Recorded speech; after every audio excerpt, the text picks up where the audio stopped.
నమస్తే. శ్రీ గురుభ్యో నమ. శ్రీమాత్రే నమ. ఆదిత్యాయ చ సోమాయ మంగళాయ బుధాయ గురు శుక్ర శనిభ్యే రాహవే కేతవే నమ.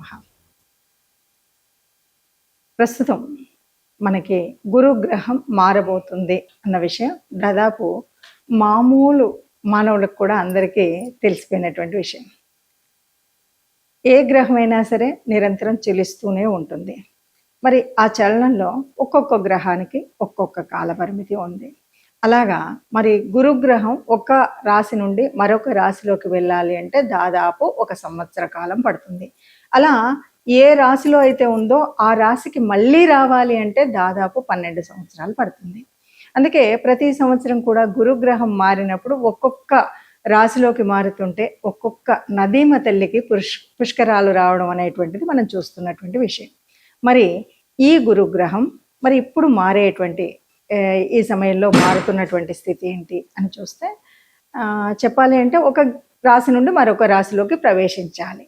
కానీ ఈ సంవత్సరం మరో ప్రత్యేకత ఏమిటి అంటే ఇప్పుడు మారేటువంటి దాంట్లో గురువు ఒక రాశిలోకి కాకుండా అంటే ఈ ఒకే సంవత్సర కాలంలో 3 రాశులలో ప్రయాణం చేసేటువంటి స్థితి కనిపిస్తుంది. దీన్ని అతిచారము అంటాం. ఈ అతిచార ప్రభావం వల్ల కొంత ఎలా ఉంటుంది అన్నది తెలుసుకునే ముందు ప్రస్తుతం అయితే మనం ఈ గురువు యొక్క మార్పు ఏదైతే ఉందో ఆ మార్పు మిథునం నుండి కర్కాటకం వరకు వెళ్తుంది కదా. మరి కర్కాటక రాశిలో దాదాపుగా చెప్పాలి అంటే 5 నెలలు ఉంటుంది. అంటే జూన్ 1 నుండి అక్టోబర్ నెల చివరి వరకు కూడా ఇది మరి కర్కాటక రాశిలో ఉంటుంది. ఈ తర్వాత మళ్ళీ సింహంలోకి మళ్ళీ వెనక్కి ఇలా ఉంటుంది.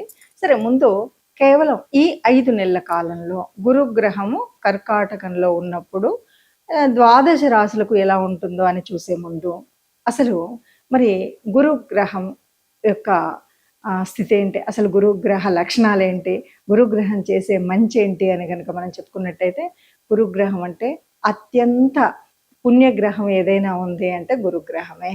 గురుగ్రహం అనుగ్రహిస్తే గనక ఎలాంటి పరిస్థితి ఉంటుంది అంటే చక్కటి విద్యావంతుడవుతాడు, వివేకవంతుడవుతాడు, జ్ఞానం కలిగినటువంటి వాడవుతాడు, ధనపరంగా చాలా గొప్పనైనటువంటి స్థితిలో ఉంటాడు, అది కూడా ధార్మికంగా. ఆ తర్వాత సమాజంలో ఒక ఉన్నతమైనటువంటి గౌరవనీయమైనటువంటి స్థానంలోకి వెళ్ళడం ఇవన్నీ జరుగుతాయి. అంతేకాదు ఇప్పుడు మరి ఆ గురువు మార్పు వల్ల కూడా ఎలా ఉంటుంది అంటే దాదాపుగా మొదట చెప్పుకున్నటువంటి ఈ 5 నెలల్లో కూడా ఎటు చూసినా ఒక వేద పరిజ్ఞానం తెలుసుకోవాలనేటువంటి జిజ్ఞాస కలిగినటువంటి వాళ్ళు ఎక్కువ మంది కనబడతారు. అంతేనా అంటే ధార్మికంగా ఉండేటువంటి స్థితి ఎక్కువగా కనిపిస్తుంది. పూజలు ఒక పుణ్యకార్యాలు చేసేటువంటి పరిస్థితి ఉంటుంది. ఇవన్నీ కూడా గురు గ్రహం యొక్క ప్రభావం వల్ల జరిగేటువంటివి. మరి అలాంటి ఎందుకు ఇప్పుడు మరి ఇన్ని రోజులు కూడా ప్రతి సంవత్సరం ఒక్కొక్క రాశిలో ఉంటుంది కదా అంటే ఇప్పుడు గురువు ఎక్కడుంటున్నారంటే ఉచ్చ స్థానంలో ఉంటున్నారు. కర్కాటక రాశి మరి గురుగ్రహానికి ఉచ్చరాశిలో ఉన్నప్పుడు ఎప్పుడైనా సరే అద్వితీయమైనటువంటి శుభ ఫలితాలు ఇస్తారు గురువు గారు. ఇది బాగుంది.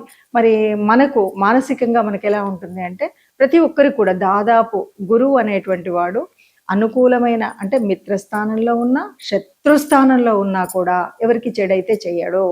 అంటే మరి చెడు అవుతుంది కదండి, మరి మిత్రస్థానంలో కూడా చెడు ఉంది అని అనేవాళ్ళు కూడా ఉంటారు. అంటే ఇక్కడ ఏంటంటే శత్రుస్థానంలో ఉన్నప్పటికి కూడా గురువు వల్ల చెడుపు ఉండదు. మరి ఎలాగా అంటే మిగతా గ్రహాల యొక్క అన్నింటి యొక్క ప్రభావం పడుతుంది కాబట్టి ఆ ఫలితం ఉండొచ్చు. కానీ గురువు ఎక్కడున్నా అంటే ఒక ఉచ్చస్థానంలో ఉన్నాడు, ఓ స్వక్షేత్రంలో ఉన్నాడు, ఓ మిత్రక్షేత్రంలో ఉన్నాడు, చాలా మంచి చేస్తాడు. లేదు శత్రుస్థానంలో ఉన్నాడు, మంచి చేయకపోయినా చెడు మాత్రం చెయ్యడు. ఇది గురువు యొక్క గొప్పతనం.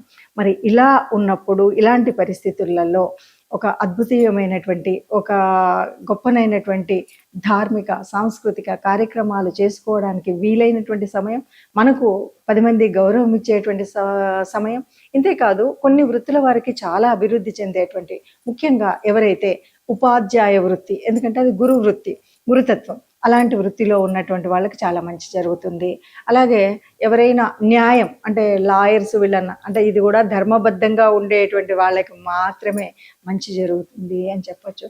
ఇంకా స్వామీజీలు, పీఠాధిపతులు, ఎవరికైనా మంచి చెప్పేటువంటి మార్గదర్శనం చేసేటువంటి మహనీయులు, వీళ్ళందరికీ కూడా తెలియకుండానే మంచి జరిగేటువంటి స్థితి ఈ గురుగ్రహ మార్పు వల్ల ఉంటుంది.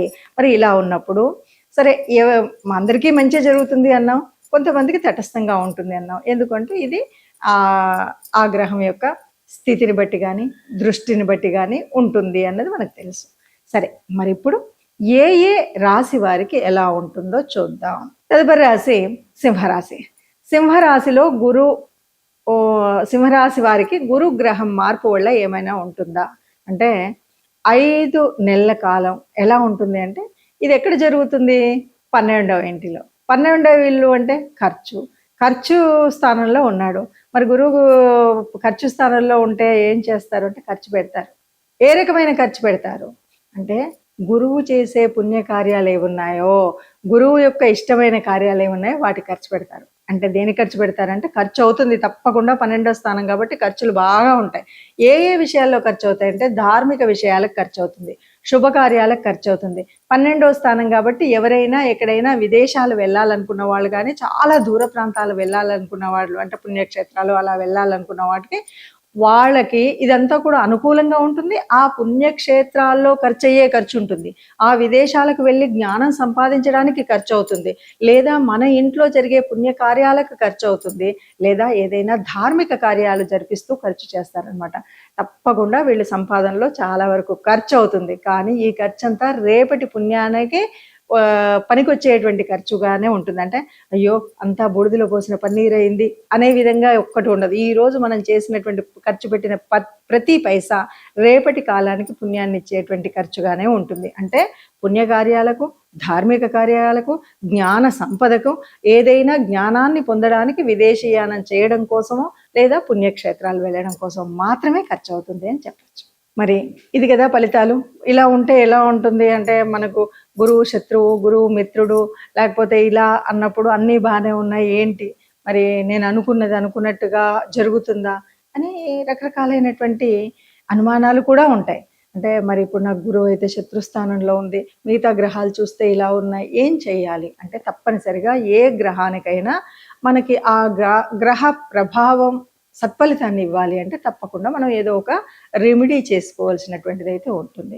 మరి గురుగ్రహం అనుగ్రహించాలి, ఇప్పటికే మంచి స్థానంలో ఉంది, బాగా అనుగ్రహించాలి, లేదు కొంత శత్రుస్థానంలో ఉంది, అలాంటి చెడు జరగకుండా ఉండాలి అని కోరుకునే మనందరం కూడా చేయాల్సింది ఏంటంటే ముఖ్యంగా గురుతుల్యులు ఎవరైనా ఉంటే వారిని పరామర్శించడం, వారి దగ్గరికి వెళ్ళడం, వారికి కావలసినటువంటి సహాయం చేయడం. గురువులు కానీ గురుతుల్యులు కానీ అంటే కొంతమంది పెద్దవాళ్ళు ఉంటారు, మనకి ఎప్పుడు కూడా గురుతుల్య స్థానంలో ఉంటారు. అలాంటి వాళ్ళు ఎవరున్నా సరే వాళ్ళకి కావాల్సిన సహాయ సహకారాలు అందించడం మొదటి రెమెడీ.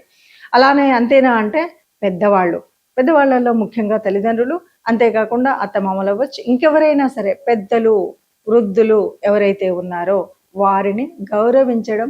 వారికి నువ్వు పెద్ద సహాయాలు చేయకపోవచ్చు కానీ వాళ్ళని కష్టపెట్టకుండా ఉండేటువంటి స్థితి ఉండాలి. వీలైనంత సహాయం చేయడం, వాళ్ళకి వీలైనంత సహకారాలు అందించడం అనేటువంటిది మరొక రెమెడీ. ఈ రెండు కాకుండా మరి ఇంకేమైనా చేయొచ్చా? ఇదేదో మీరు మామూలుగా చెప్తున్నట్టు అనిపిస్తుంది అంటే మూడవది గురుతుల్యులైనటువంటి గురుమూర్తులు. అంటే ముఖ్యంగా మనం గురువు అనగానే ఎవరు అంటే విశ్వగురువు అని చెప్పేటువంటి కృష్ణ పరమాత్మకు సంబంధించినటువంటి దేవాలయాలున్నా, లేదు దక్షిణామూర్తికి సంబంధించినటువంటి స్తోత్రాలు చదువుకున్నా, లేదు మరి ఇంకా ఆ గురుతుల్యులకు సంబంధించినటువంటి ఇంకా కొన్ని దేవాలయాలు ఉంటాయి.